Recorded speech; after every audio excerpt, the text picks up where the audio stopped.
Hello, everybody. Welcome back. This is Nikki with Grassroots, and I'm sitting here with Chris Dyer. How are you Hello. doing today, man? How are you doing? I'm doing pretty good. Yourself? Good. And you're tuning in from where? Where are you at right now? I'm in Quilmaná, Peru right now. That's 2 hours south of Lima, if you know Lima, Peru. So we've got Um, World Traveler here. yeah, well, I was visiting my parents for the winter, and yeah, I don't know. One day before the time I was gonna fly back to Canada, they closed the border on me. So I Oh had my to stay goodness. here. But then it ended up being amazing because my parents live on land that I actually asked them to buy just in case there was some kind of apocalyptic event happening in the world at some point. So like 8 years ago, they bought some land and they put a wall around it, and they have like 300 trees with fruits and avocados, Oh my and goodness. basically you got everything you need if like everything just kind of like stopped working in society. And yeah, so So it just you're in happened the that I ended best up here place. for this, and so why should I complain or resist it in any way, like, okay, well, I won't see my apartment for a while, but I guess for now it's nice to just enjoy the blessings of being here. Well, it sounds like you're in a very beautiful place and then kind of lucky to be in such a nice place at this time. So that's really cool. So we've Yeah, got totally. Natlo. She was actually online yesterday. She's here in our chat. I see Chef Royalties here. He was on our 420 stream. We have another viewer here. It looks like Max is on our stream in our Zoom chat as Max well. Paularena, what's up, What's up, man? Chris? How's it going, How are Good. Max? you? Good to see you. Good. Yeah, Max Welcome. came to my workshop in the jungle of Peru last December. So we've already done ceremony together and shared very intimate heart conversations for a Homies, while. man. How are you doing, Max? Tell us. I'm doing good. Just painting for a little bit, trying to stay sane. Nice. Where are you Good to see cooped you up right again. now? I'm living in Denver, just little apartment Oh, with okay. no outside activities. That's So where most of the grassroots team is right now. Shout out all the yeah. grassroots people. All of our staff is pretty much based out of the Denver area, so a lot of people out there. Are you howling out at 8 o'clock? What's Do up? you Oh howl at no, 8 o'clock? others. That's Very pretty cool. fun. It was pretty cool the first few days. Yeah, I'm here in Chicago actually, and we blink our lights, so everybody goes on and they like blink their lights on and off, or if you have like a phone, they flash it, and we all go out on our No, balconies and scream, so that's kind of fun. Um, fun. yeah. Well, I do want to hop in to asking Chris a few questions here, and Max, if you want to chime in at any time, please do. For anybody listening in the Cool. chat or in our comments on our streams, please go ahead and ask your questions in the comments in the chats, and we'd be happy to share those with Chris as well. Um, Chris, so you originally are from Peru, and I know you're there now. How did that Yeah. kind of shape you into the person that you are today? Um. Well, the thing is, I was born in Canada, and Oh, you were born in Canada. at I'm sorry. age 4, I was moved to Peru, and then at age 17, I was moved back to Canada. Give me one second. Live streaming now. I just have to like copy this link and share it on my page. Post. Okay, boom. I've done my homework to let people Yay! know. So hopefully more people will join us here on this Zoom streaming so we can have a little uh, kicking it with Chris party. Um, but yeah, so basically, we usually live in one place, and that place shapes the way we interact with people and everything about how we interact with the world, because that's a culture we're used to. So, me starting up with one culture, the Canadian culture, and then moving to the Peruvian culture, which was totally different. And then once I was starting to get used to that culture, they moved me again, kind of like fucked with me in my brain in a way that I was like, oh my God, like what's going on? Why does the world keep on changing, and people and climates and food? And basically, it was very confusing for a young person, so I was just always kind of like weird and off and couldn't really fit in anywhere. So there was a lot of like I don't want to say suffering, but like yeah, I struggled a lot with it. Sure. But then I found that that was a strength because it kind of opened up my mind for me to go anywhere and try to find comfort in that. Now I've been able to travel over 40 countries in this planet, and I can always kind of like find a little bit of just a good time because it's just, you know, you gotta just be happy inside yourself, and then the world outside you will reflect that. Carajo, esta mosca. I got this flight going at my face. What's up, Ryan? What up, Chris? How you doing, brother? Good, man. How are you? Well, I'm great. Well, look at that old man beardo, huh? Oh, yeah, I'm not shaving until this is all done. That's awesome. You're going to have a very long beard once this is all done. Yeah, well, I'm hoping not. The sooner this is done, the better for everyone, including my beard. Yeah, well, obviously, we all want it to be done next Thursday. But, you know, unless that whole Drano plan of your leader of your country, if that Drano plan doesn't work, I think I know. We're gonna be out here for a second. A little bit. We might be locked down a little bit. Yeah, I speak with a psychic. I rechanneled messages from different people who got that ability, and I also got a psychic that I've been talking with for many years. And I asked her, how long do you think this is going to last? And she told me it's going to be a process of many years because it's a whole restructuring of society. You know, like there was a lot of things going wrong with humans on planet Earth, and it just couldn't be allowed to happen forever. So in order to restructure the situations with money, economics, basically everything that's corrupted, which is basically everything, we need to kind of like crash together as a society and then together rebuild one that makes more sense. But, you know, it will be a gentle crash because we'll have electricity and internet and communications, and it's not like, you know, we'll go back to caveman mode, but yeah, a lot of things, you know, we'll have to go through some struggles in order to find the world that we all wanted, you know, and we'll have to do sacrifices, you know. So I'm already thinking like, okay, it's good I stayed in Peru. I will continue growing food and just kind of like writing it out till things find their balance and we can rebuild a brand new world together. Oh, Look it. So Layla, say hello. That's baby Layla. She's so big. Hello. Looks like Renee so much. My dog is here. Oh my gosh. Hello, Layla. Did you have I hope I wasn't too much of a bummer saying kind of like what this might, you know, saying that this might last like longer than we all want to and what's it about. But I think it's like a really positive thing, you know. There's a lot of blessings that are come out of it, and we all want to live in a world. We want a world where our kids, they'll get as old as us and have kids and so on, like and forth. And it wasn't gonna go in that direction the way we were going. So, you know, it's almost like in Peru back in the late 80s, the economy had crashed. They had printed way too many Peruvian money in order to buy dollars, and then the president ran away through his sewage with all those dollars and escaped to Spain or something.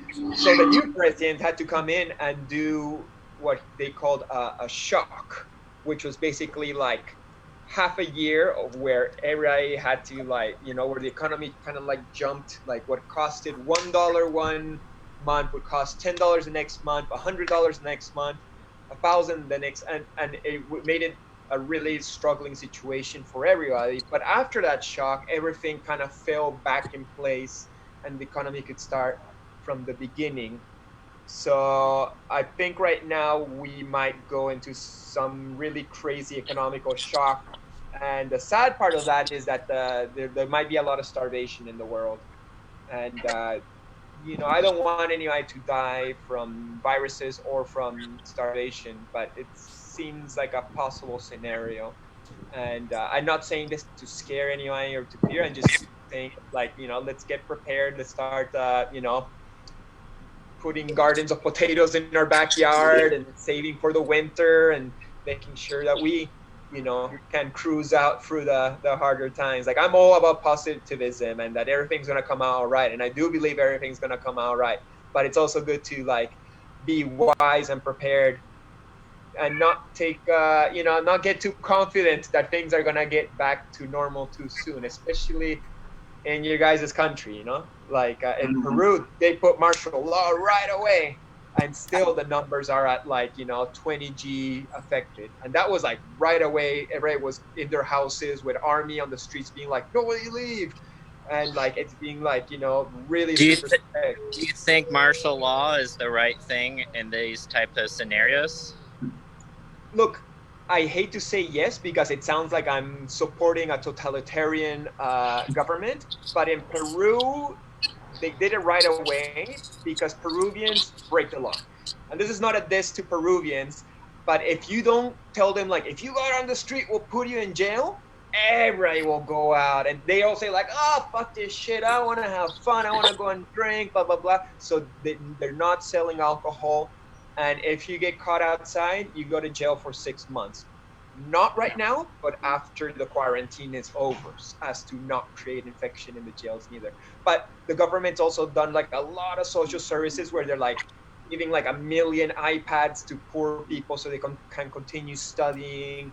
They're good. creating a lot of things. It's not like this, like, this evil, tyrannical situation. It's just Peru doesn't have the money to cruise this thing for too long before everybody starts starving hardcore.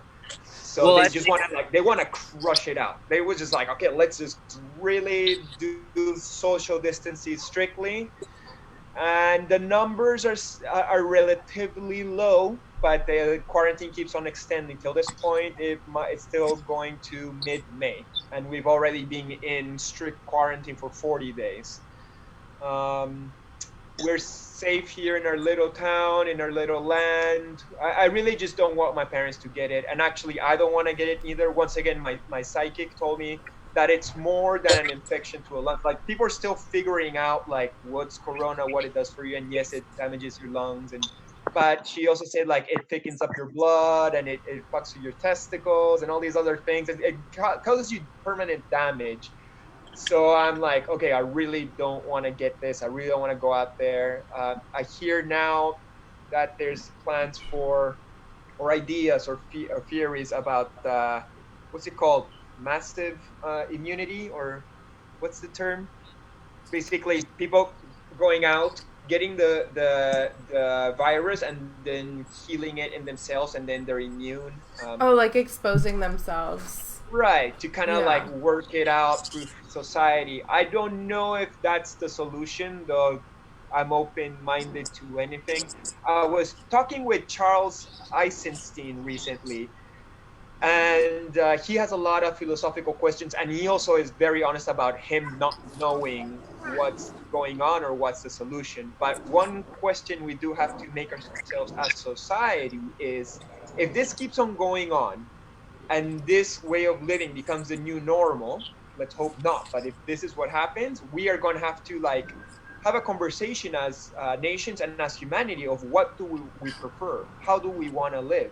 Do we want to live a life where we're always hiding in our houses because we fear death so much? Or should we just accept that death is a part of life, go out and really enjoy the life that we have, and when we get the turn to die, then we die? So that's a decision we each one has to have in their own life. I think that's a good point to bring up, that this is really an opportunity for us to remember to value life, and to remember that this is, something that we shouldn't take for granted, and that, being able to go outside and being able to enjoy those things is something that we really need to do in the opportunity and the times that we can. So, yeah, I think that's really important they bring that up. like I don't want to get anybody else sick. That's my responsibility, and that's why I stay put. And I don't want to get sick, as I said. But if this is gonna last year after year, and then it's just kind of like, well, that's how the world is now. At one point, I'm gonna be like, you know what? I want to go out and like, live life. And if I Yeah. die in a couple years, well, I accept that too, because I can't just like stay in my land for the rest of my life till my old man is like, I lived. It's like, but what kind of life do you live? Sure. So these are kind of like philosophical questions we're gonna have to keep on looking at, because why is death the most horrible thing in the world, other than we miss the people that are living? If it's the transition to a spiritual realm, if it's the unification with God consciousness past the physical form, it shouldn't really be such a terrible scenario. Of course, that Well, doesn't mean I'm going to go the out there only and start thing in murdering life, people, no? the only Sorry? thing in life that's guaranteed is death. Yeah. Right. Amen. So maybe it's a chance to kind of like get more comfortable with it and accept it as part of the process. Yeah. But at this point, I'm just kind of like cruising it out, waiting, being patient, learning, surrendering to experience, and working a lot on myself. Meditating in the morning, meditating at That's night. good. I started doing a new kind of yoga, reading and listening to a lot of wise speeches on YouTube. Like I found a lot of good new channelings, and listening to books by Dolores Cannon, or just people who are like more in tune with the higher perspective of why this is happening to us. That as long as I like keep on hearing like that, as long as this is a struggle, that's fine. But if we can always have a positive perspective that it's part of the human evolution, then it keeps me more like, okay, this has meaning, this has purpose. I can keep on moving forward into the process of becoming a better humanity, which I think this is what it's all about. Definitely. Absolutely. Good Well, it point. seems like Mother Nature is enjoying this time off too. Mhm. A lot of the Right. national That is another parks, benefit. more animals are coming out, less pollution in the air. And I know you were just in India. I was in India, and one thing that stuck to me was how polluted it was over there. But I've been seeing pictures now of India, and you can see the skies again. Right. Yeah, definitely is giving us a reflection of how the world would be without humans. Now that we're understanding a little bit better, once we're liberated back, will we go out there and be like, oh, maybe we shouldn't be such jerks, or will we just say like, fuck it, let's keep on destroying without, caring so much? Maybe we need a little bit more time to really decide what we're Grasp going it. to do in our lives in order to make this place a better world. I want to make a little bit of a harder effort to be a vegan, for example, and I might travel less. I can't say I won't travel anymore in my life because I love traveling, but maybe I'll just kind of like fly a little bit less, and I don't know, just keep on supporting. Even in my brand, I want to try to go more the environmental route, which is hard sometimes because in a business you do want to make some profit. But yeah, I don't know, little by little, it's an everyday evolution. For sure. But talking about business, don't we got some new hats or something We on the do. grassroots streamline? Yes, we have some samples coming out. I'll put those up here if anybody wants to see. So these are the samples that we've got. Have you had a chance to look at these already? I have. I got the email that Ryan sent me. Yeah. Do you have any of favorite ones so far? You guys, I don't know if you can see this in the Zoom, but it is on our stream right now. Do you have any favorites? I like the Bart Simpson one because it had a very like skateboard. early '90s kind of vibe, which is when The Simpsons came out. The Simpsons came out in '92, and I was 11, 12. And it was also the Fresh Prince of Bel-Air was what's hot at the time. So it has this like really like early like 91, 92 kind of vibe to it. Oh, I'm gonna get you fly. So I guess you can't do the little slideshow that you say you were gonna do. It's on our stream, but not in our Zoom chat. So Okay. yes, our viewers who are seeing this on Facebook or Twitch can All see right, this right now. Let me check it out. So that's like on Facebook? Yes, Facebook Live and twitch.tv/Grassroots California. Mm-hmm. And for you guys out there that are on Twitch and are on Grassroots, don't you want to join us here on Zoom? Like, you can come into our room here. Let's get this room more populated, and that way you can make me some questions just straight up to my face and be like, "Yo, Chris, why you such a jerk, man?" And I'd be like, "Why you call me a jerk? Why you say that?" But yeah, so come into the Zoom. Like, is there like a code for people or some kind of link that people gotta get into? Yes, there is. So I see a lot of people here on Facebook are saying hello and thank you. So our Zoom meeting, our meeting ID is 882-3901-6067, and the password is Dyer420 with a capital D. I did post that on the Facebook page. It's in the Facebook event, and it's on the comments of our live video right now. Okay, nice. So yeah, people looking on the stream, on Twitch, and on Facebook, come and join us. There's the link. There's the password. Okay, now I can see the slideshow. I see some people here. Calderon Ferrero says, hello from Spain. See someone from Spain watching. Christian says hello, sending love and good vibes. I don't know if you know Robert Dunn. He says, I love you, big vibes. Thank you for doing this. Love your merch. Thank you. So a lot of people are really excited that you're here and doing this with us. So thank you. Nice. Is the code on the? Can you put it in the comments for people to like? Yes. Yeah. So it is in the comments. It's Okay, cool. Yep. You can also post it as well. Okay. Nice. Thank you so much. You're welcome. Anytime. Yeah. So Hey, Chris, so Max, did you have a chance to go back to Canada? Have I been back to Canada since we saw each other? No. I saw that you like kind of had the chance of like flying back. Yeah. So at the beginning, they were kind of like, okay, let's figure out whose Canadians are in Peru and how we get them out. And eventually I was able to talk to the Canadian government. And then some flights starting to pop up, but it was always like, next flight is tomorrow. And I'm like, oh shit, like I'm in the middle of like, you know, my life here and I don't feel like going. And then one week they were like, all right, this is the last flight to Canada in 2 days. Are you taking it? God. And I'm like, okay, because this is kind of like deciding where I'm going to spend the rest of my life. Well, yeah. You know, like if you're pessimistic like me, but you know, let's not say the rest of your life, but let's say a couple years if this thing prolongs longer than we would like to. And I'm like, okay, so if I go back to Canada, yes, I'm home. Yes, I got free Medicare in a country that cares about me, that will give me money and make sure that the electricity is on. But my only source of food is the grocery store, like a block away from me. And what happens if food stops going to the grocery store? I can't grow potatoes in my porch. I'm on the second floor of a building.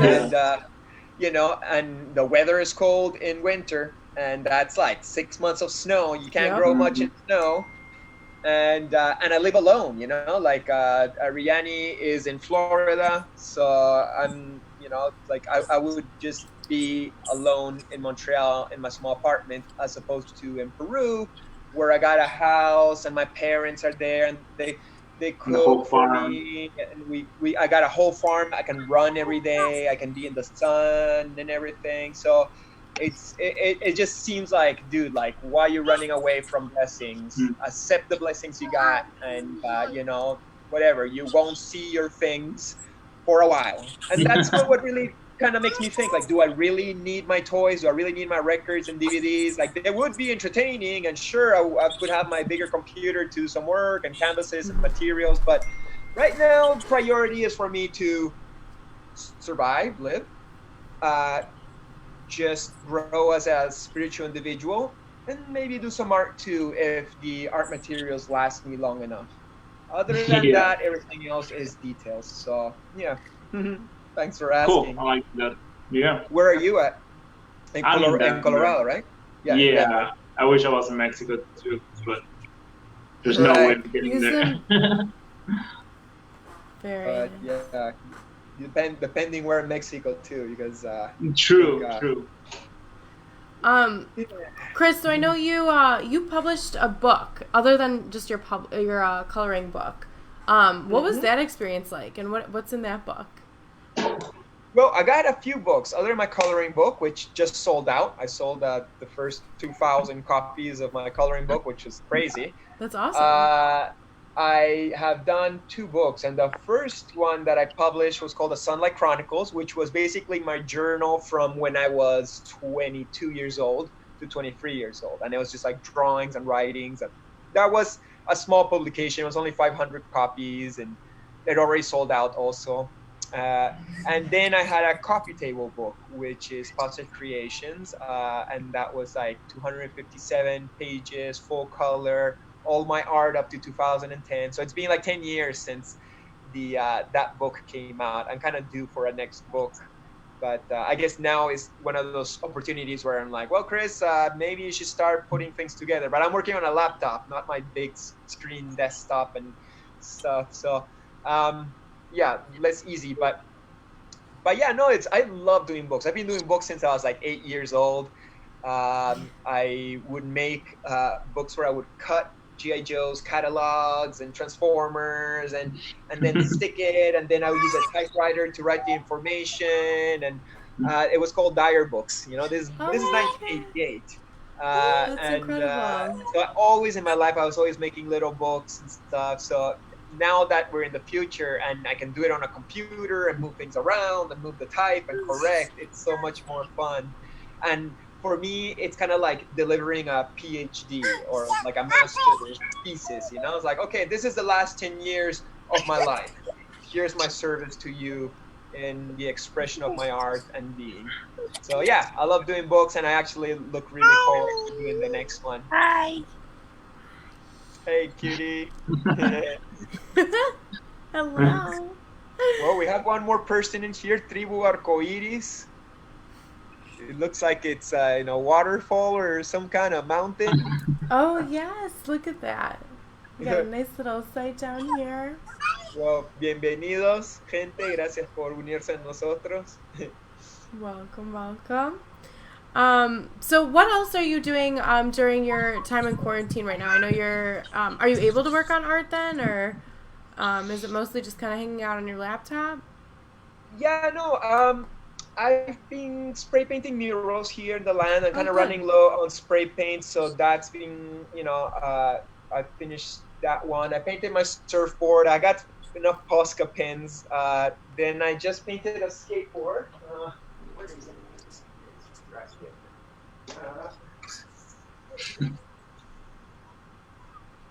Guess we'll see this cool skateboard. Finish a skateboard yesterday. So this is the skateboard. Oh wow! Look at that. I love how colorful your art is. It's always got the best colors. And what else? I got a merry-go-round horse that I bought from the junkyard. So I want to paint that. Oh, that's so cool. Yeah. That's a good find. And I got this Mario Bros. Toy that I could paint. And I got a new apartment that my dad built me. I still got to paint the walls of that. Not artistically, just basically like flat yellow. Throw up some paint. I need to do that. Right now my dad's watering the avocado trees, which is going to take him like 2 full days of just making sure water goes through all these streams without the leaves getting in the way. I should help him more. Yeah, I'm kind of. It's not like I'm stopped doing art. I'm an artist and I'll always do art. But right now, kind of like art's taking like a second seat to my personal work. Growing as a person. Because art's kind of like the expression of my being, but my being is what I'm building right now. And yeah, I don't know. Once again, depending on how long I gotta stay here, I might, and depending on how long they will keep us indoors. Like if they say like, okay, Peruvians, you're allowed to go out for a little bit, and then we see if it gets bad again. Once again, according to my psychic, it's not like everybody's gotta be in quarantine forever. It's kind of like they open up, and then things go back to normal, but then it closes back down. Then it opens up and closes back down. It's going to be like a back and forth for a minute. So as soon as this opens up, I'm going to go out and grab all the shit that I need if I was to be kept in for another long period of time. So I'm going to get all my art materials, canvases, spray cans. I'm going to buy a guitar, buy seeds, basically just grab everything if I had to stay in for like, a year or two. Gotta restock. And, I'm not talking, and I hope I don't sound like I'm one of those people who go and buys all the toilet paper. I need to get enough like acrylics, and say, and if it doesn't happen, and if things go back to normal, all right, then I got acrylics for years to come, and no big deal. Can they? Does the mail service still work out there, or only for essential items? It does, but the catch where I live, it's so rural that I live on a dirt street that doesn't even have a name to it, and my land doesn't even have a number to it, so I don't have an address, which is kind of cool if you really want to be like off the grid. Yeah, like, I don't know how to find him. He's in the middle of nature.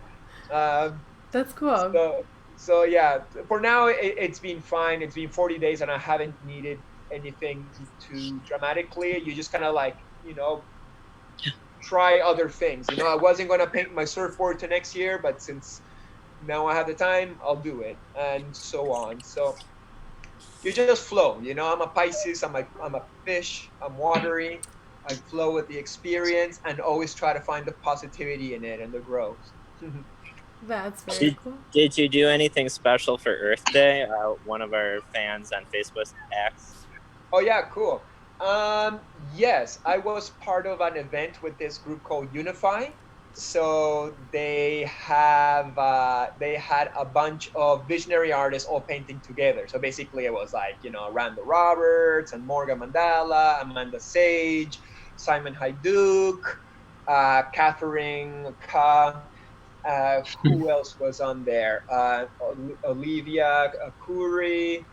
Basically a bunch of like super popular visionary artists all painting together, and we had some DJs like David Starfire. So one of these situations like we're having here, but with like live music and painting. So it was pretty fun. It had a very Root Wire-ish kind of vibe to it because we had a initial invocation by this guy Aaron Cruz, who used to do the shamanic invocations at the beginning of Root Wire, which was like a classic festival from back in the day. Yeah. While you're talking about festivals, what was your favorite festival you've ever painted at?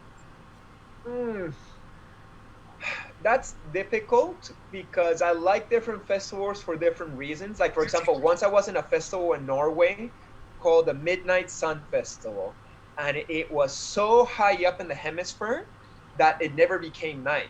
So basically at 12 at night, the sun would go down in sunset mode, stay in sunset mode for like 2 hours, and then go back up. So imagine it being midnight and you get this 2-hour sunset and you're just partying to this 2-hour sunset, and then it's back to morning, even though it's like 2 in the morning.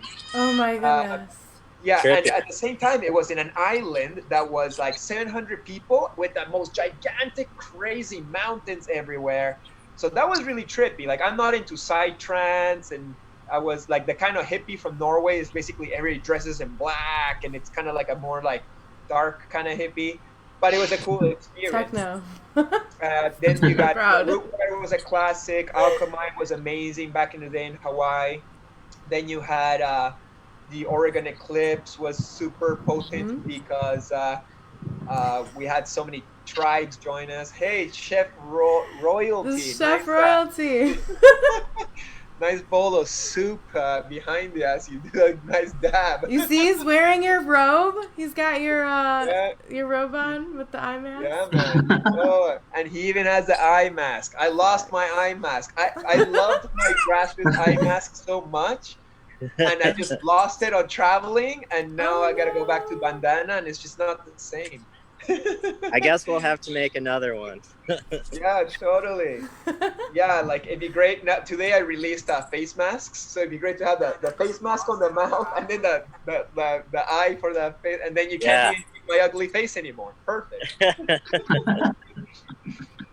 We definitely gotta get some face masks. That would be good. I'm just gonna do a quick story from my Instagram.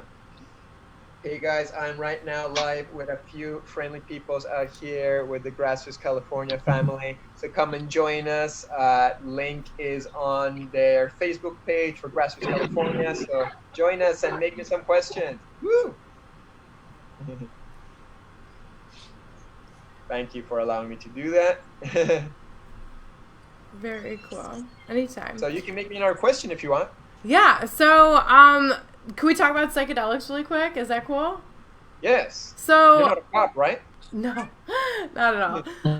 But a lot of cities, I know Denver did, Chicago's looking at reforming our policy on like mushrooms and stuff. And I know there's a lot of studies about how rewiring the brain can help with addiction, depression, a lot of really positive benefits to having kind of psychedelics. So what's your experience with this, and where do you stand?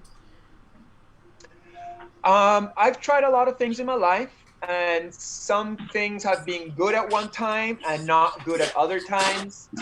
So it's not like I'm like pro or against any particular medicine, but I just got a personal preference, and that preference changes through time. Like say in my 20s, I was super into weed. Now in my 40s, not so much for me. But say like back in the day, I would have never tried ayahuasca, and these days I eat ayahuasca for breakfast. I'm just joking. Wow. That's the word on the street. Go I ahead. don't do ayahuasca. I do it like 6 times a year, but that's like already like a lot a year. Yeah, in Peru, like weed is super illegal, you know? Like I don't see the day weed would be legal in Peru. But meanwhile, San Pedro, cactus, mescaline, and ayahuasca have always been legal, and they will always be legal because it's a natural medicine of the jungle and of the coast, and it's used in religious shamanic purposes of healing. So, you know, each country has its own points of view of what's a medicine and what's a drug. I don't know. Like, I would like to say, like, I wish like nothing was illegal when it came to drugs, but definitely there's some that are very damaging, and the reason why they are illegal is to protect people from doing them. But it never seems like any drugs being illegal really keeps them away from the people who will use them to harm themselves. So what's the point? You know, might as well, you know, just don't produce them. You know, just I don't know. I don't know how you do that neither. But yeah, I think that there's a lot of amazing medicines, and I believe psychedelics are really, they are, and they will continue to open up the consciousness of humanity for us to realize our spiritual potentials. And I'm grateful for that. And this guy Chip Royalty with his Ninja Turtles background's cracking me up. Yeah, like I'm all down for humans having the freedom to do whatever they want with their consciousness, and they making the decision if they want to do these things or not. I don't think anyone should go to jail because they want to experiment with natural medicines that might bring them to a higher state of being. Like, that doesn't make any sense to me. Sure, I agree. Especially with natural organics. I mean, I agree with you 100%. Nice drawing you got there, Ryan, man. Is that an OG, man? I have the blanket too. Uh-huh. I have Ryan bought the original. That's the original. That's insane! Oh my god! That's so cool. Yeah, they exist. Honestly, it's hard to collect art now. That was one of my favorite pieces, so I had to buy it. Yeah, man, that's a good one. So Ryan, tell me, so you had to close your stores in Denver, and I guess Chicago, you didn't have one anymore. You were like with the main. Yeah, well, so we were sharing a store in Chicago, and that one closed, and the one here in Denver is closed currently. They just extended the stay-at-home order here in Denver to May 9th. and then all of our music festivals like Electric Forest and whatever, they have just canceled and now have 2021 dates. So yeah, needless to say, it's been challenging, but our website's been doing really well. Next week we're trying to drop an app to kind of make online and mobile shopping more easier. But yeah, it's kind of a big unknown right now if we're gonna open the store or when. Do you still have to pay rent for your store? Yeah. So, excuse me. My store landlord's been super cool and very helpful. My warehouse landlord has been very difficult and doesn't really want to work with us. So it's kind of a happy medium. There's been a lot of people that have been very understanding and kind of with the idea that we're all in this together, and they would much rather have us stay in business than go out of business and then not have a tenant at all. But everyone is trying to survive right now, so I guess wouldn't it be so great if everybody just chilled out on each other till this ends, because and we've had to do that with a lot of the bands that we work with, they don't have a lot of money and they were relying on some of the merchandise on tour, and now there isn't a tour for them. So we've been coming up with payment plans or, just coming up with unique ways to not, screw over them, but also not screw over us, because, at the end of the day, we want them to thrive and, we need to thrive too. So like I said, we're all in this together. Right. Yeah, if you can, I hope Grassroots can cruise through this. I'm, hoping my brand can cruise through it too. But I know your brand has more workers, and you got a warehouse, and you got a store. It's a trickier equation. Yeah. So I mean, we've had to let some of my staff go on furlough, so that basically means that their hours have been reduced. Even my wife, I had to put her on furlough a couple weeks ago because, now she's only working 2 hours, out of the day compared to her full-time job. And Tessa, the store manager, we just don't have stuff for her to do because the store's closed. So she's actually been helping us to get the app going with Nikki. So we're trying to find different odd jobs for the people who've had to be put on furlough to do. So they're still collecting hours. But we have to put some people on unemployment to make up for the hours that they're not getting now. So it's definitely a harsh reality. And sometimes it keeps me up at night. But, we have gotten a lot of support from people like you and all the artists that we've been working with, spreading the good word online, and our website's actually doing really well. But how long will it survive when people aren't working? That's a big unknown. Could unemployment get tapped out? You never know. Could things reopen too soon, and then your psychic said, maybe there's a second wave? There's so many unknowns out there right now. Right. I'm actually surprised how much people are buying online. My online sales have gone up a lot. At the beginning when it started, I was like, oh no, there goes my brand. All the events are canceled, and who buys psychedelic products in a time of dire need? And then all of a sudden there was a need for Dyer.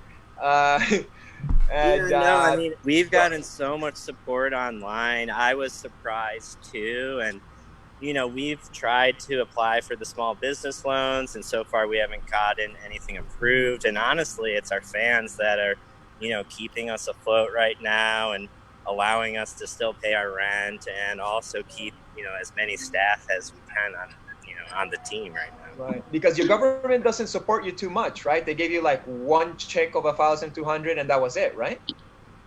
Yeah, and so far I haven't got that, but most of my staff have. They within the last couple of weeks. you get a $1,200 check if you make, I believe it's under $100,000. And then if you have a kid, I think you get $500. But it's only once, or is it every month? Nope. Right now, it's just once. However, they did create something for the unemployment. It's an extra $600. I think it's a week, or it might be every other week. If you got put on it because of COVID, so they're trying, to help. It's the problem is everything's been slow, and I was actually going to comment on this when you were talking about the military police or whatever, martial law. Is sometimes in these like crazy scenarios, it is maybe better to have like an authoritarian leadership where they just can decide right then and there what's going to happen, although that can be bad. But here in America, like, the problem is we have to get it signed through Congress. It's got to pass through all these legislations, and it takes weeks for something to pass, which is now leaving a lot of the people struggling to pay rent, and until the money gets to them, like, it's just kind of a clusterfuck. Right. Well, the numbers in the States are scary, and I don't know how that situation is gonna get resolved, and I feel really bad. And yeah, like, the thing is, Peru, as I said, will just break the law a lot. And we also went through terrorism in the 90s. So we've already gone through martial laws back in the day, more to protect the people than to put them down, because there was just bombs going off all over town when I was a kid. And so they made it that you had a curfew and no one could leave home after 7 because you just could get hurt, and they wanted people to be protected at home. So, ideally, they make these situations out of protecting the people and not as some way to keep them in home jail. But, if you got a nice home, then you're not doing so bad. But, in Canada also... I think that's the problem here in the U.S. Like, they require you to wear a mask here in Colorado, but they don't enforce it. So at Grassroots, I bought all my staff masks, so I do require them to wear it at work. Right now we only have 2 people in the warehouse compared to 15, so we try to practice social distancing. Everyone has to wear gloves. We actually have required hand washing breaks. But my concern is when things reopen, because I've had to go out and get things for Layla or whatever. Customers aren't wearing masks. I see that the shop workers are, but no one's enforcing a customer to wear a mask. So I think that's where the problem kind of lies, where no one's forcing people to do these types of things, like stay at home or, wear a mask, kind of like how in Peru, I believe they have roadblocks and they will question why you're out. But they don't have that. From town to town. So basically, I'm in this little town, and because people can't come here so freely, it made it that my town doesn't have anything. But still, we are, by law, not allowed to leave our homes on top of that. So it's kind of like a really anal situation that's annoying, but at the same time, we don't have it, and that's priority, and that's good. And then meanwhile, because I'm Canadian, with Canadian benefits is $2,000 a month. So I just had to make a quick phone call and be like, my job stopped, and help me out. $2,000 doesn't really cover my whole bills, but I got other incomes. But yeah, it's nice that Canada has 4 months that you can do that, and then after those 4 months, I guess they'll decide if they continue it or not. But at least that's like 8 G's that they got us for the next 4 months, so we see how it goes. And I think that the U.S. could have and should have done some things differently.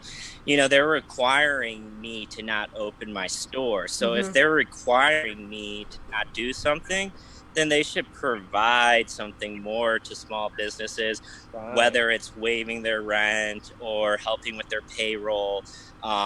You know, and they're doing it, but like, for example, the first phase of the payroll protection plan, they had 40 million applications, give or take, and only 1.7 applications got approved.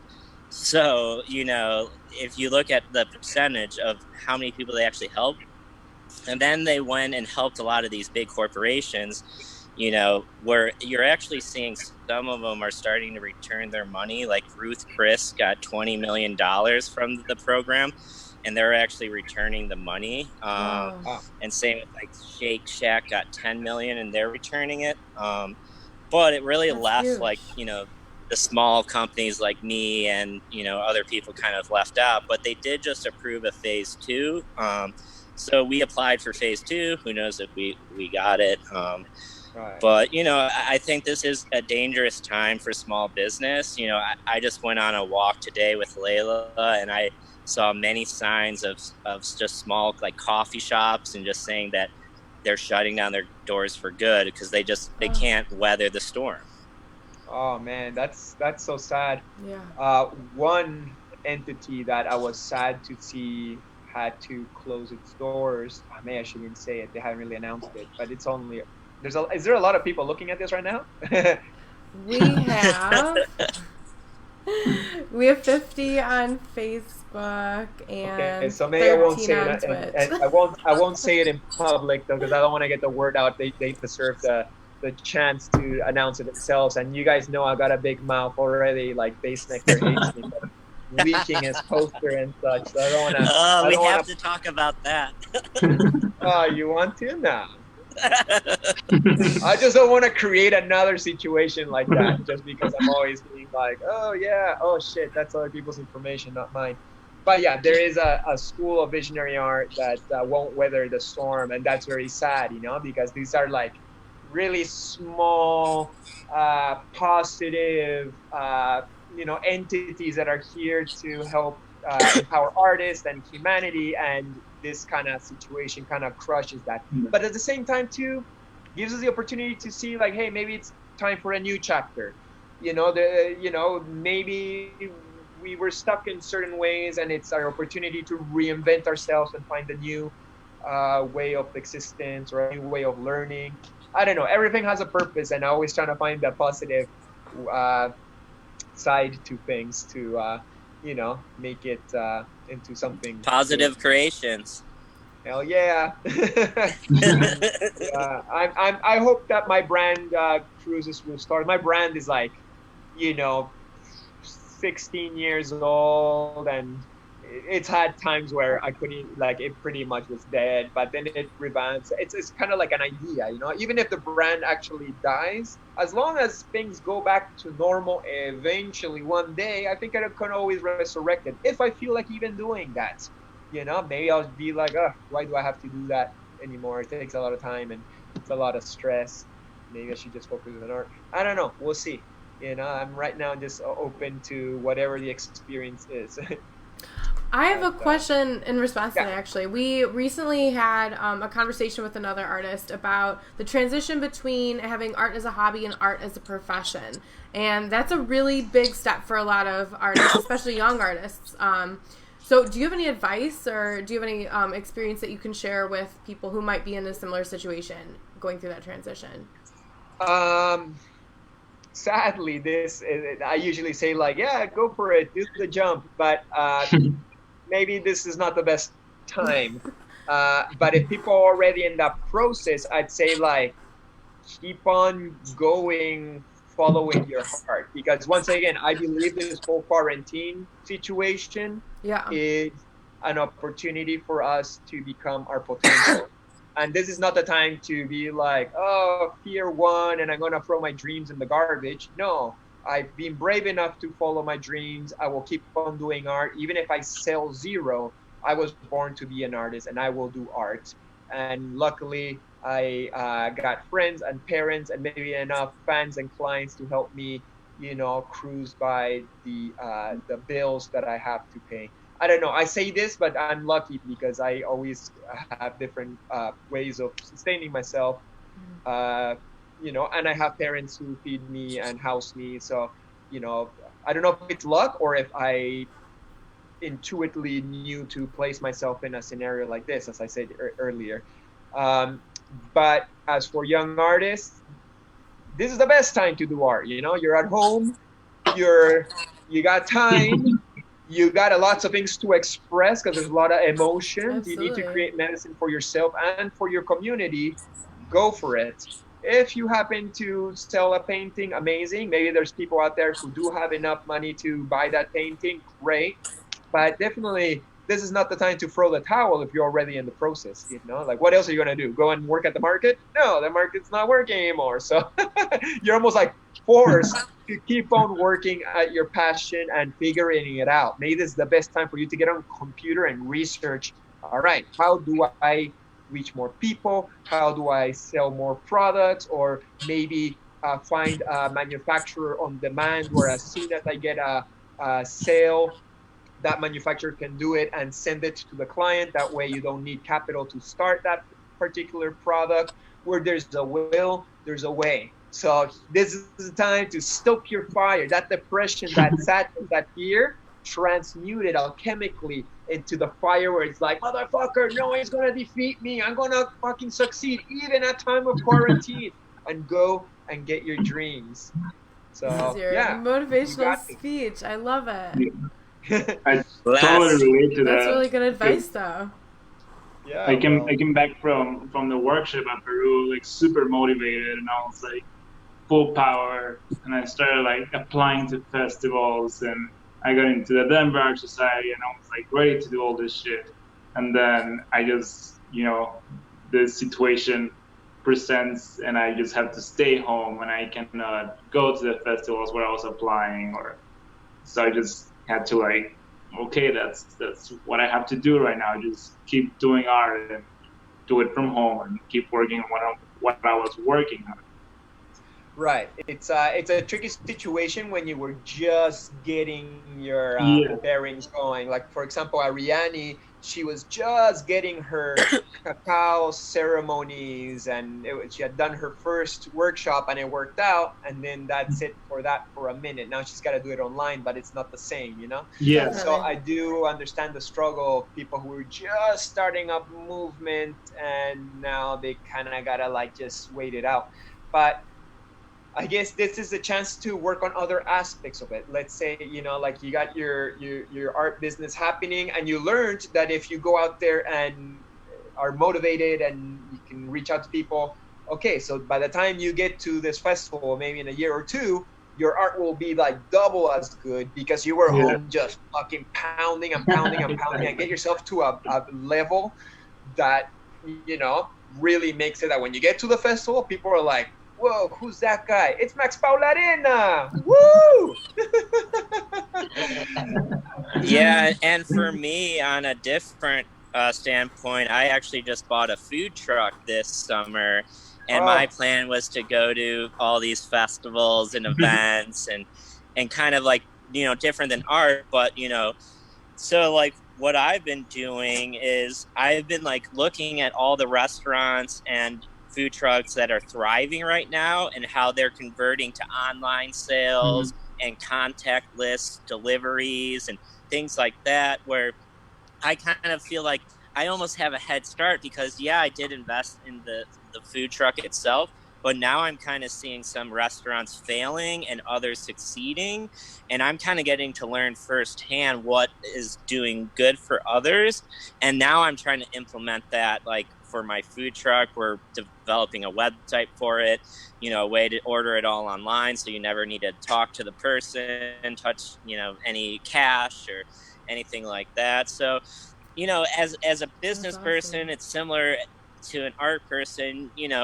I would be looking at what other artists are thriving right now and how they're doing it. And I'd imagine it's because of their online presence. Right. I give a lot in my online, and I don't give it because like, if I'm nice to my followers, then they'll buy my things. I'm just I'm here to serve and be medicine and help the community in any way possible. That said, I do have a business. So when I do put out a product out, like say I put my masks out today, people are like, oh, I want to get, from all the masks that are out there, I want to buy the Chris Dyer one because I really like him and he's helped me out. And, that's the one I'm going to get. So, it's karma, you put the good vibes out there and the good vibes come back to you and you're sustained. So if anything, if people ask me like, hey, how do I succeed in business, is just by giving more, go out there and make people happy. Like you guys at Grassroots right now, you're giving of your time, by doing these, live interviews. You don't have to do it. Like you could just go and actually do something that actually pays you. But well, same with you, Chris. So, and that's why we always work great together. Yeah, thank you. Yeah, well, I'm blessed by the Most High. I don't really need to worry too much. Once again, I'm on my flow. Like I did my skateboard, and I didn't do it because I wanted to sell it. I did it because I needed to express something in me. And maybe one day it will sell. Maybe it'll be a nice post and people will be happy. But I really need to do what I need to do. And the financials will take care of themselves because the universe takes care of me. And I have done hard work for many years and things are in place. So at the beginning I freaked out and then I remembered like, no, dude, like we got you. And then I'm like, okay, yeah, that's right. Like, there's nothing to fear. And worst comes to worst, I'll eat leaves off the tree if that's what it takes. Like I don't know.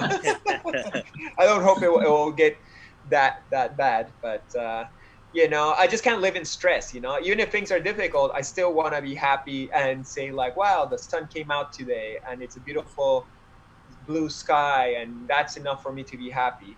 And I got a heart, and I'm healthy. Especially now, we should give gratitude every single day that we're healthy and that we're not suffering or dying, or that we have somebody who's suffering and dying. Like every single day, give thanks for that. And everything else is details. And businesses go up and down, even on days without viruses. And we understand it and we try our best and we accept it when things don't work out, because we'll still live to try something new and then find new ups and downs, as everything else in life. It really is. Exactly. Yeah, that's the exciting thing about this existence. Nothing's for granted. If you came here and the video game was too easy, then you're like, that's like Chip and Dale on Nintendo. You can beat it the first time you play it. That wasn't fun.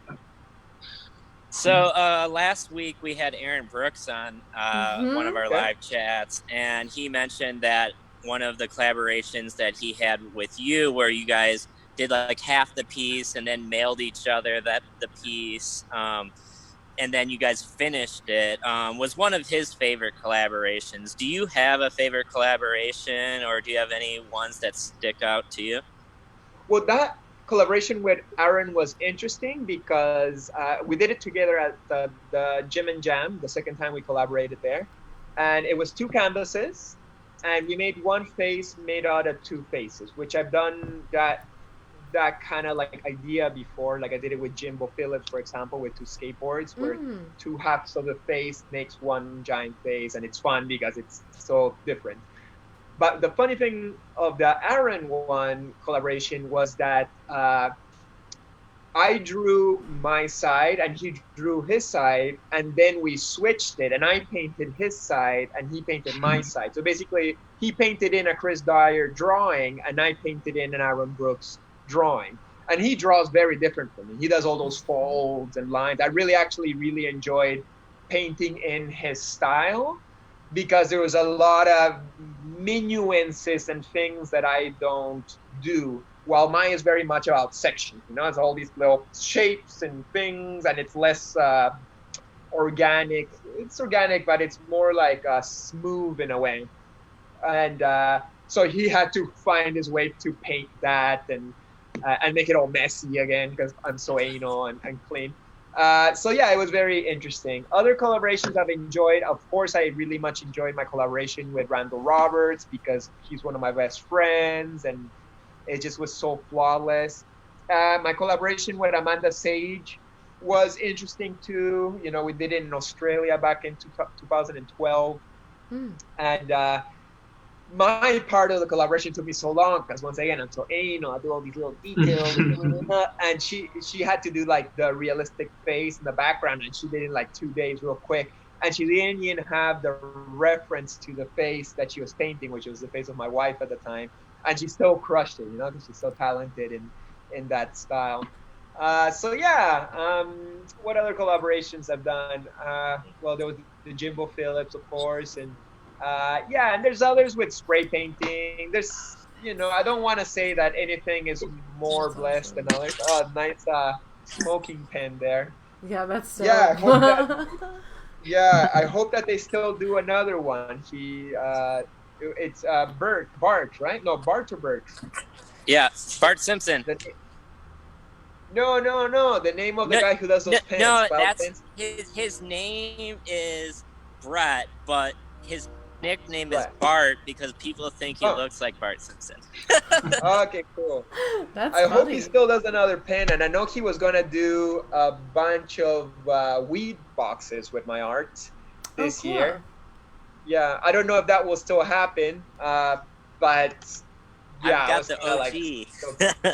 Right. Like, it's times like this I wish I smoked weed, you know? When you got all that, like, amazing pipes and technology and papers and all this shit. Like, it's fun to smoke weed. Now I got rolling trays, but I don't roll. Like, I don't know. But, yeah, you know? I don't what about an artist that you haven't worked with? Like, who would be, like, a dream collaboration? Well, I've collaborated with Skinner. I was thinking, I'd love to collaborate with Skinner, but I have collaborated with Skinner. But it was like kind of like a quickie. It'd be fun to like go all out and do something that lasts weeks with that guy. There's a couple collaborations kind of like on weight. There was this artist, Pes Barcelona. He wants to collaborate with me, but we got to find time. There's Dalek, you know, Dalek with the mouse.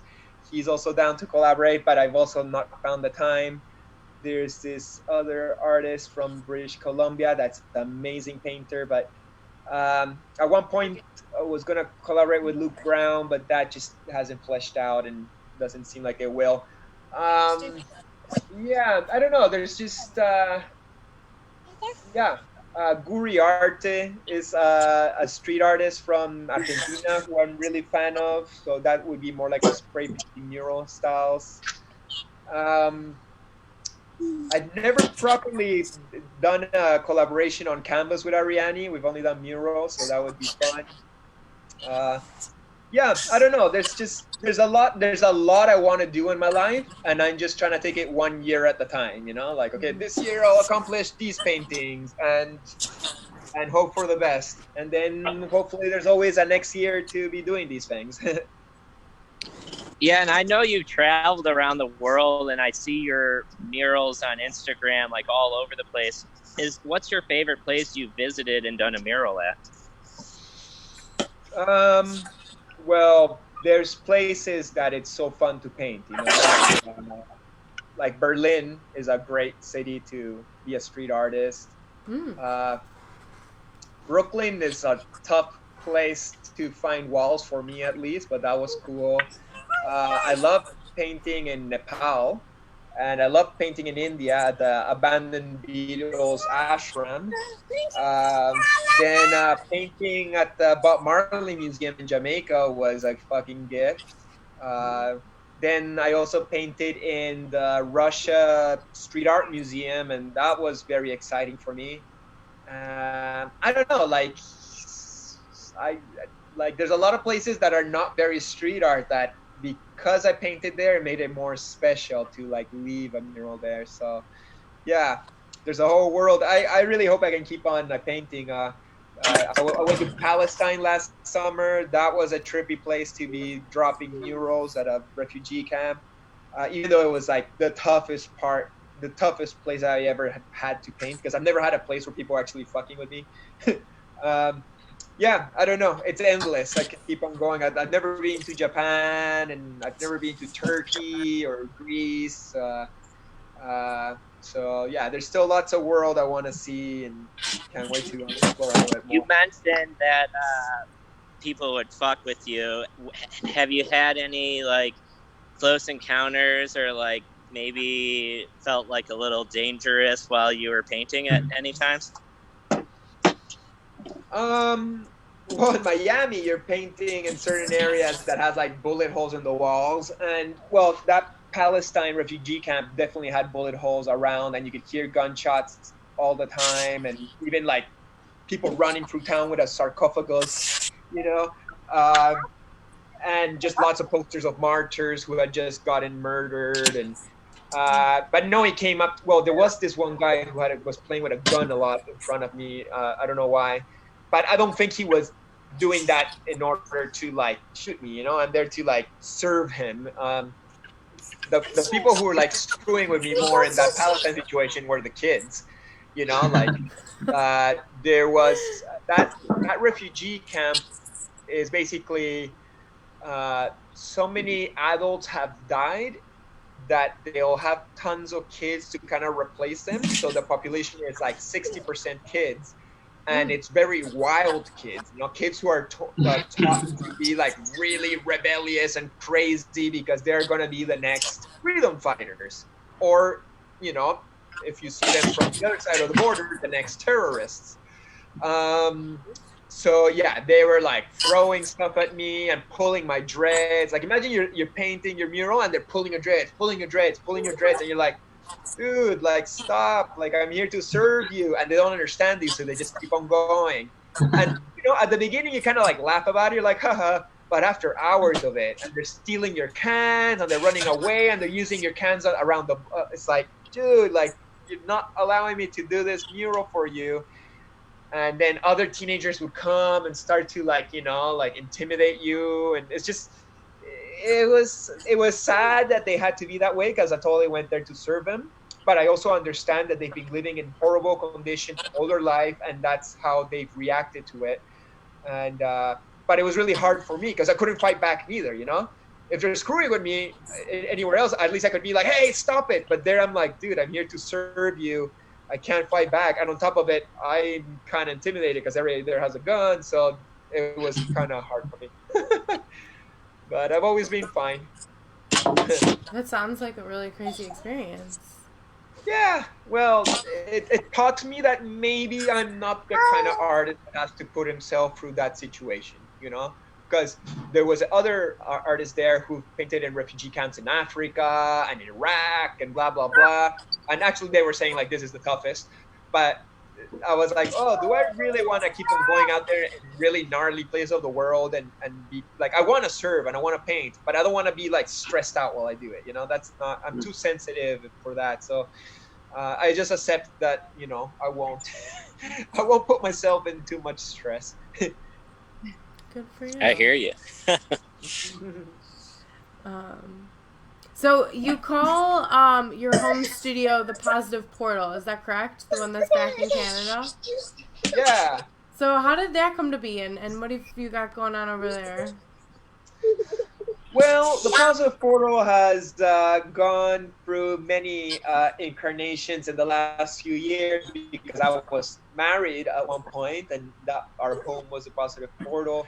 And then I got divorced, and I had to move into my own apartment. But I got this nice big place, and I had my studio. Basically, my home is always my studio and my office. Okay. So that's where all the magic usually happens in my reality. So I call it the Positive Portal. You know, right now I just bought an apartment last summer, which has been empty the last few months. And I painted a mural outside, and I set up a great studio and an office, and I'm ready to rock. But as I said, I'm in Peru, so I'm not using it right now. It's kind of like just it's dormant, and I'm still trying to pay. Actually, my mortgage got paused, like once again, because Canada's chill. Wow. You can just go up to your bank and be like, hey, like I got less income. And the bank will be like, okay, we'll pause the mortgage for as long as you need. You just got to pay the interest. But the interest is kind of like, you know, $350. I can do that. Wow.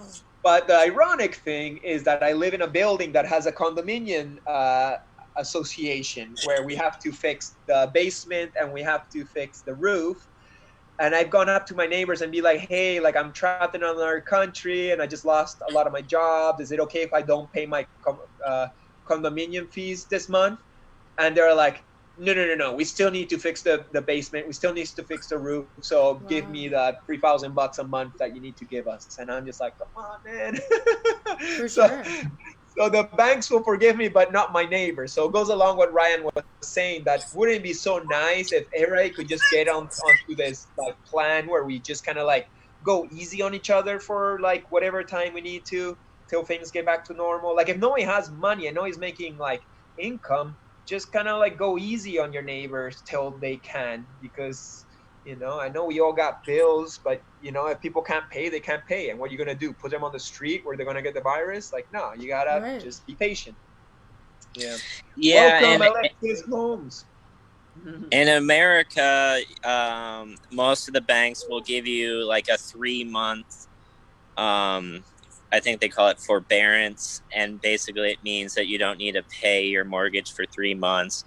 But then after 3 months, you either have to pay it all then, or then they like add it onto your future bill. So It does help a little, but it's not like they're just forgiving the payment. No. You still have to pay it.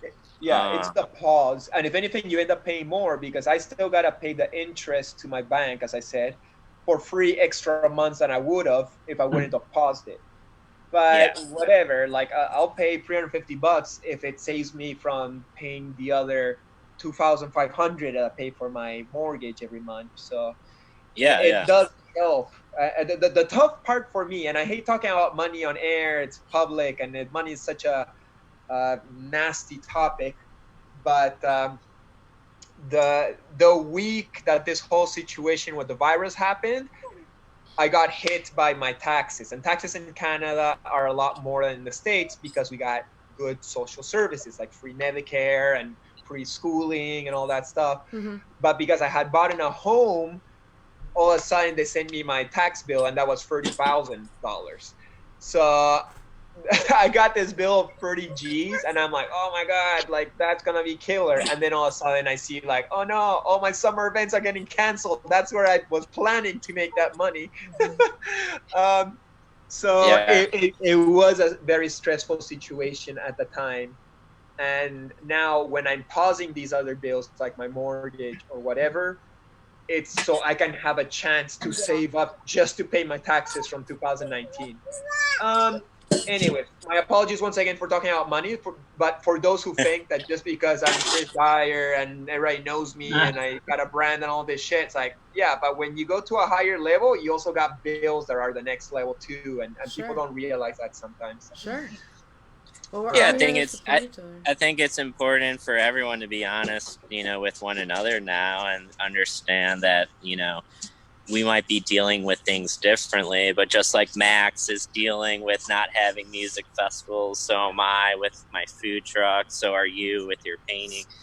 It's a trickle down effect, and yeah, I agree with your statement, like, be kind to your neighbors, because it might be not the same situation as what you're going through, but they're probably going through something similar or in a different aspect.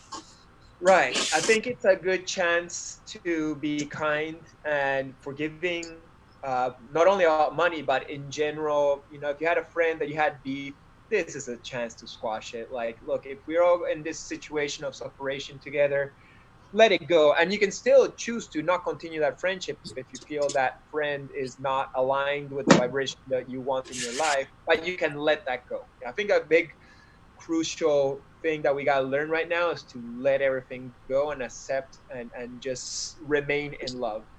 But yeah, on the financial tip, if somebody owes you money and they don't have that money, maybe it's a chance to just be like, oh, dude, keep it, in the same way I wish governments would forgive the student debts to kids. I will forgive those $200 you owe me, homie. Or, just, if you do have some income coming through and you see somebody who's struggling, pitch in, or there's a lot of like streams where there's DJs and stuff, and pitch in a little bit of money, $5, or if there's an artist that's struggling and they say like, hey, here's my Patreon, $5 a month does not destroy you, but might help that other artist get through. So if there was any time to be generous, this is the time. Don't let fear be like, no, now it's when I gotta keep all the money for me because I'm afraid I'm not gonna make it. No, if we all become generous and help each other, we will all make it. This is the lesson we gotta learn as humanity. This is why we're here. And I'm glad you say that. That's kind of why we're doing this. I think that's something that, this is the time right now that people can be virtually exploring other options and connecting with people in ways that we haven't typically, sought out before. So I think this is really a cool time that we can, find other ways to connect, find other ways to support each other, give people exposure, give artists the opportunity to do things in ways that they might not have done before. So, yeah, I'm glad you bring that up. I think that's what we're all about right now is finding other ways to help each other. Yeah, we all wanted a better world, or we all still want a better world. I shouldn't talk in past tense. We all want a world where everybody has their basic things met, their food, their home, their clothes. We want a world with a better environment. We want a world with better food, better water, less fentanyl kind of drugs in our availability. We want better music, music with substance. We want better media, better role models. We want better everything. And this is a time where everything is getting flattened out and be like, okay, we're all at the same level. We're at home with our internet. Let's start backing up the things with essence, because I'm like, especially superficiality is coming down a lot, because where are you going to show off? Like on your Instagram post, and how it doesn't fit anymore, like, hey, look at me, look how cool I'm doing in my house. It's just like, wow, why are you showing off? Like, just let's make each other feel better, not comparisons and all these things that we do to each other. That usually happens in our normal life, but now is where we gotta start being like, really, do I really want to take this picture of my ass? I do, because my ass is so nice. I almost feel like I do a service to humanity when I share those pictures. Maybe it's out of taste these days. Maybe instead I should like share a poem that comes out of my heart, or I don't deeper. I think this is a chance for us to rise up to be our higher versions of ourselves. I think that's a good point. This is really the time to... And I hope I don't sound judgmental to the way other people express, Like some people got to express themselves through the beauty of their body, that's their vibe. But as long as it's coming from a place of heart and good vibes, I think it's all like positive, Yeah, I agree. Chris, it's been great having you today. We really appreciate it, and thanks for all the positivity you give in the world. And it's a challenging place right now, but having role models like you definitely help pave the way a little bit better for everyone else. Thank you, man. I'm also rising up to the occasion. This is why I've been training and doing all these hard shamanic practices for many years to become as good as I can be, so I can vibrationally feed as many people that I can right now. I know my audience is not huge, but it doesn't matter. Whoever hears my voice, I always want to make sure that they continue their day with a little bit of a more upful vibration, because we will only really create a better world, and we will only really get out of the situation with positive outcomes if we vibrate positively, if we envision the world that we want and we start doing these things towards making this world that we prefer. So let's keep it positive, optimistic, constructive, good. Keep on working on ourselves. helping others. Let's be good, and I'm happy to be any part of that process that we all have together as humanity. That's great advice. Well, thank you again. I know Ryan just said thank you, but I do appreciate you coming on and giving us some positive vibes right now. Yeah, no problem. It's my pleasure. Thank you so much, Nikki, Ryan, and Max. You guys are good people. It was a pleasure talking to you, and I guess I'll talk to you soon enough. Yes. We love you, Chris. Be safe. Yeah, you too. Much love. And let us know when we can ship you some spray paint to Peru so we can get you back to work. Okay, nice. Thank you, man. Hopefully in some future.